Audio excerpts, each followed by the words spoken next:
ప్రభుత్వం ఎలా నడవాలి అన్నది మోడీని చూసి నేర్చుకోవాలి.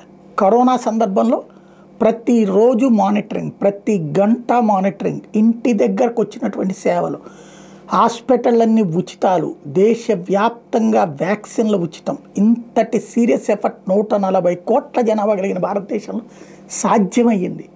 తలా ఇంతని డబ్బులు వేశారు, బియ్యం ఉచితంగా ఇచ్చారు. ఆనాటి ఉచితం ఇవాల్టి వరకు కూడా కొనసాగుతోంది.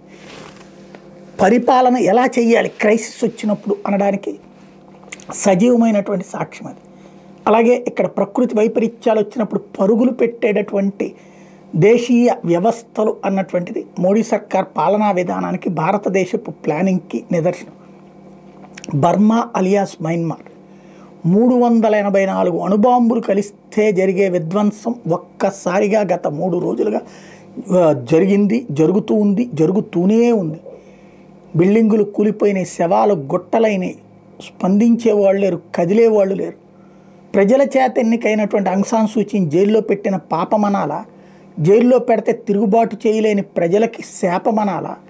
చివరికి ఆ ప్రజలు శవాల గుట్టలవుతుంటే, సైన్యం ఏమాత్రం ఆదుకోలేని పరిస్థితుల్లో ఉంటే, ఆ సైన్యాన్ని నమ్ముకుని తామెన్నుకున్న ప్రభుత్వాన్ని కుప్పకూల్చుకున్నటువంటి ప్రజలు ఈ రోజున నరకం అనుభవిస్తున్నారు. తిండి పెట్టేవాడు లేడు, రోడ్డు మీదకి వెళ్ళడానికి దిక్కు లేదు, రోడ్లను బాగు చేసేవాడు లేడు, ప్రభుత్వం దగ్గర డబ్బులు లేవు, ప్రజల దగ్గర కష్టాలు వచ్చినాయి, ఇంట్లో పడుకునే పరిస్థితి లేదు.